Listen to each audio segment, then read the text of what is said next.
Inggit nga ba ang ugat ng ginawa ni Madeline kay Nenita? Muling nagkaproblema sina Sir Paul at Nanay Lorna matapos kumalat sa social media ang isang litrato ni Nenita na yakap ng isang lalaki.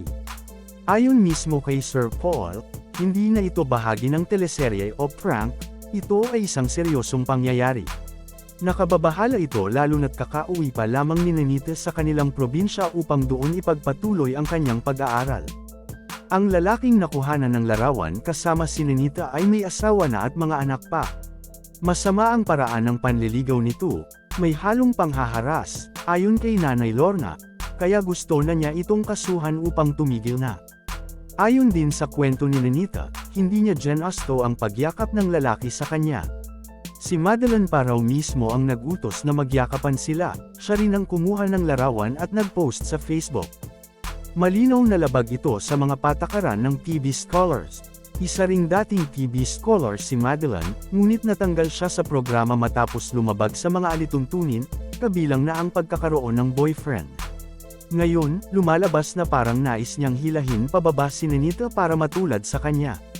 Ang masakit pa, sinamantala niya ang kahinaan ng pag-iisip ni Nenita, na ayon kay Ma'am Nida, ay madaling sumunod o mauto. Hindi nakapagtatakang maraming taga-suporta ang nagbigay ng opinyon. Sinasabi ng ilan na posibleng inggit ang nagtulak kay Madeline sa kanyang ginawa. Naiinggit siya sa tulong at suporta na patuloy na natatanggap ni Nenita mula kina Sir Paul.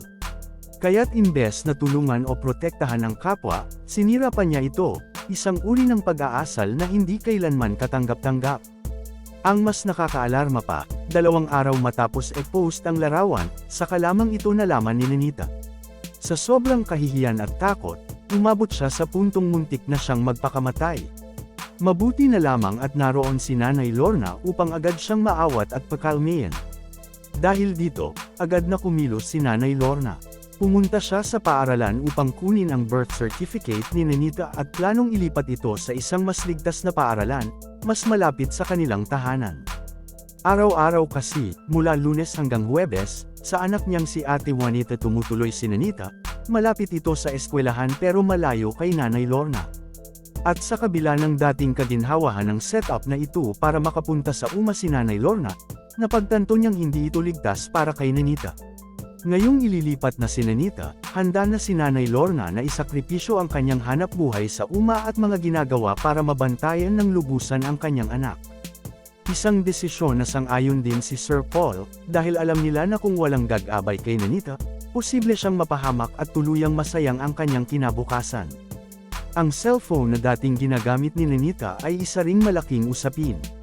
Noon pa man ay nahuling may kachat si Nenita kaya siya at ang ilan pang scholar sa Laguna ay pansamantalang tinanggalan ng cellphone.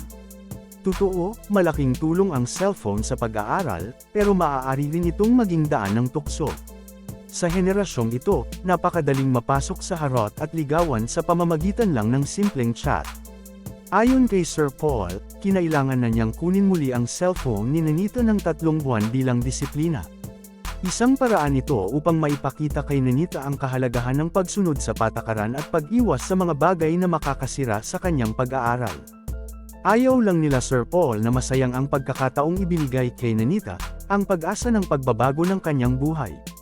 Dagdag pa rito, mariin nang ipinagbawal ni Sir Paul ang pakikipagbarkada ni Nenita kina Madeline at ang pagtambay sa mga lugar kung saan naroon ang mga hindi magandang impluwensya. Sana'y sundin ito ni Nenita. Malinaw ang layunin ni Sir Paul, ang tulungan siyang makapagtapos at magkaroon ng mas maayos na kinabukasan.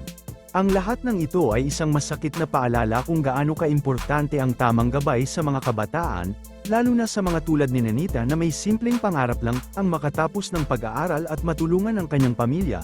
Hindi ko talaga nagustuhan ang ginawa ni Madeline kay Nenita, sa halip na protektahan ang isang kaibigan na alam mong may kahinaan sa pag-iisip, sinadya pa niya itong ipahiya. Sa totoo lang, nakakagalit at nakakalungkot. Hindi ito simpleng biro, may posibilidad itong sirain ang kinabukasan ng isang bata na tanging pangarap lang ay makapagtapos ng pag-aaral. Masakit makita na may mga taong imbes na maging gabay ay nagiging dahilan pa ng pagkatisod ng iba. Walang sino man ang may karapatang samantalahin ang kahinaan ng iba. Lalo na kung alam mong maaring hindi pa nila naiintindihan ang buong epekto ng mga ginagawa nila. Hindi ito pagiging mabait, ito ay pagiging mapanira. At sana, magising si Madeline sa naging epekto ng ginawa niya bago pa siya makasira ng iba pang tulad ni Nanita. Sobrang na-stress si Tita PB Love sa issue kay Marjorie. Sa vlog channel ni Tita PB Love, inamin niyang labis siyang na-stress sa balita tungkol kay Marjorie. Sumasakit na raw ang ulo niya kakaisip at kakausi sa kina Kuya Toy at Ma'am Belen kung totoo bang may nanliligaw kay Marjorie sa school at kung totoo ngang lumalabas ito sa campus tuwing lunch break, na hindi si Erna ang kasama. Ayon kay Tita, sa mismong araw na iyon ay 5 sa kanyang mga college scholars ang sabay-sabay na nag-enroll, kaya abala siya sa pakikipag-communicate sa mga ito. Hindi rin niya ma-contact si Badiday, ina ni Marjorie, dahil nag-e-enroll din ito. Lalo siyang nabigla ng makarinig pa ng hindi kanais-nais na balita tungkol sa bata. Kwento pa ni Tita, paulit-ulit na niyang pinaaalalahanan ang kanyang mga alaga, dahil alam naman niya na magaganda ang mga ito, na hindi maiiwasang may magkagusto sa kanila. Pero lagi niyang paalala, okay lang ang manliligaw, pero huwag munang seryosohin. Huwag makipag-boyfriend. Natural lang ang panliligaw, pero dapat sabihan muna ng mga bata ang manliligaw nila na dumaan muna sa kanya. Dagdag pa niya, hindi lang siya ang mag-i-interview sa lalaking yun, marami silang magtatanong.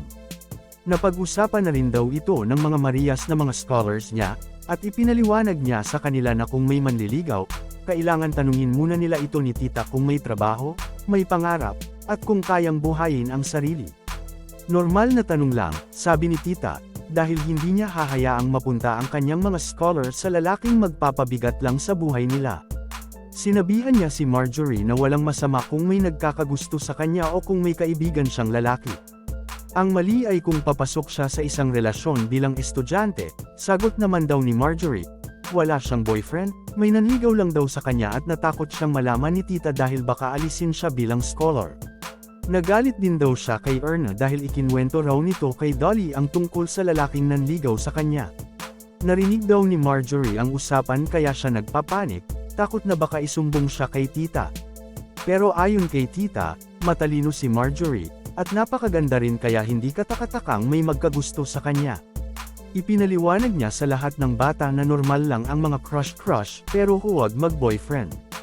Ipinayo rin niya kina Erna at Marjorie na simula ngayong college na sila, mas maganda kung subukan nilang makisalamuha sa iba't ibang grupo ng kaibigan, para mas lumawak ang mundo nila. Sa huli, nagkaayos na raw silang lahat, sina Marjorie, Dolly, Erna, Irene, at Badiday. Nilinaw din ni Tita na wala talagang boyfriend si Marjorie, at may nagkakagusto lang. Sinek pa nga ni na Ma'am Belen at Badiday ang cellphone ni Marjorie at wala naman daw kakachat ito, maliban na lang kung may binura, ayon kay Tita. May rules din sila sa bahay, tuwing 9 PM, ilalagay na nila ang kanilang mga cellphone sa isang basket sa ibabaw ng mesa. Nakikita raw ito ni Tita sa CCTV kahit nasa ibang bansa siya. Maliban na lang kung may kailangan sila para sa school, gaya ng group chats o school activities, na pinapayagan naman niya basta para sa pag-aaral. Sa huli, hinimok ni Tita si Marjorie na magkaroon ng bagong kaibigan, para hindi lang palaging si Erna ang kasama. Ganoon din ang kanyang paalala kay Erna, dahil hindi sila habang buhay na magkasama. Mahalaga raw na matutong makisalamuha sa iba at magtiwala sa sariling kakayahan.